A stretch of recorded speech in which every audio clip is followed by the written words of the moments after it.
Bismillahirrahmanirrahim. Assalamualaikum warahmatullahi wabarakatuh. Di materi kali ini, di video kali ini saya akan memaparkan materi yang keenam, yaitu tentang materi evaluasi pengembangan kurikulum. Sebelumnya kita harus mengetahui pengertian dari evaluasi pengembangan kurikulum. Ada beberapa pengertian evaluasi secara harfiah. Ada dari bahasa Inggris evaluasi secara harfiah yaitu evaluation, sedangkan dalam bahasa Indonesia berarti penilaian.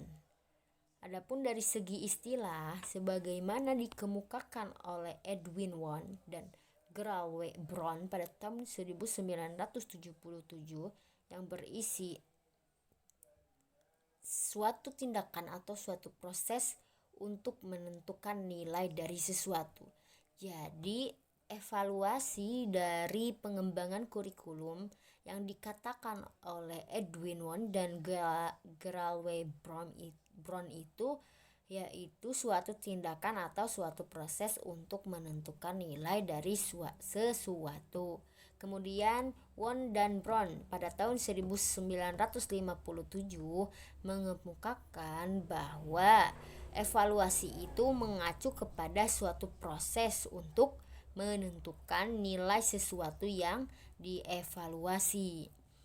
Sejalan dengan pendapat tersebut, Guba dan Lincoln mendefinisikan evaluasi itu merupakan suatu proses memberikan pertimbangan mengenai nilai dan arti sesuatu yang dipertimbangkan. Sesuatu yang dipertimbangkan itu bisa berupa orang, benda, kegiatan, keadaan, atau sesuatu kesatuan tertentu. Sedangkan kurikulum dapat dipandang sebagai suatu program pendidikan yang direncanakan dan dilaksanakan untuk mencapai sejumlah tujuan-tujuan pendidikan tertentu. Jadi, pengembangan kurikulum pada hakikatnya adalah proses penyusunan rencana tentang isi dan bahan pelajaran yang harus dipelajari serta bagaimana cara mempelajarinya. Mengemukakan bahwa proses pengembangan kurikulum adalah Seller dan Miller pada tahun 1985 mengemukakan bahwa proses pengembangan kurikulum adalah rangkaian kegiatan yang dilakukan secara terus-menerus. Dari konsep evaluasi pengembangan kurikulum di atas, maka evaluasi kurikulum dimaksudkan sebagai suatu proses mempertimbangkan untuk memberi nilai dan arti terhadap suatu kurikulum tertentu. Hal yang dimaksud dengan kurikulum di sini adalah rencana yang mengatur tentang isi dan tujuan pendidikan serta cara yang digunakan untuk mencapai tujuan pendidikan tertentu. Dan konsep nilai arti dalam konteks penilaian terhadap suatu kurikulum memiliki makna yang berbeda. Pertimbangan nilai adalah pertimbangan yang ada dalam kurikulum itu sendiri. Berbeda dengan nilai, arti berhubungan dengan kebermaknaan suatu kurikulum. Misalkan, apakah kurikulum yang dinilai memberikan arti untuk meningkatkan kemampuan berpikir siswa? Apakah kurikulum itu dapat mengubah cara belajar siswa kepada yang lebih baik? Apakah kurikulum itu dapat lebih meningkatkan pemahaman siswa terhadap lingkungan sekitar? Dan lain sebagainya. Pengembangan kurikulum merupakan proses yang tidak pernah berakhir. Proses tersebut meliputi orientasi, perencanaan, implementasi, dan evaluasi. Merujuk pada pendapat tersebut, maka dalam konteks pengembangan kurikulum, evaluasi merupakan bagian yang tidak dapat terpisahkan dari pengembangan kurikulum itu sendiri. Melalui evaluasi dapat ditentukan nilai dan arti suatu kurikulum, sehingga dapat dijadikan bahan pertimbangan apakah suatu kurikulum perlu dipertahankan atau tidak, bagian-bagian mana yang harus disempurnakan, atau bagian-bagian mana yang harus dihilangkan.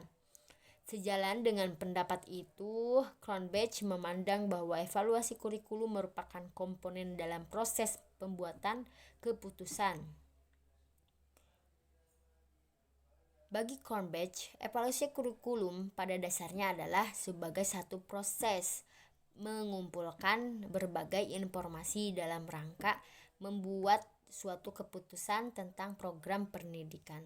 Artinya, melalui evaluasi, apakah suatu program pendidikan perlu ditambahkan, dikurangi, atau mungkin diganti. Jadi inti dari evaluasi pengembangan kurikulum di sini yaitu apakah kurikulum tersebut perlunya evaluasi itu, apakah kurikulum tersebut itu patut untuk dipertahankan atau dikurangi bahkan atau mungkin diganti. Itu inti dari adanya evaluasi dalam pengembangan kurikulum, supaya kurikulum itu lebih berkembang, lebih baik, dan enak diterima dari pihak siswa maupun pihak guru. Ya mungkin cukupkan sekian materi dari ke-6 dari materi terakhir saya. Semoga bermanfaat. Wassalamualaikum warahmatullahi wabarakatuh.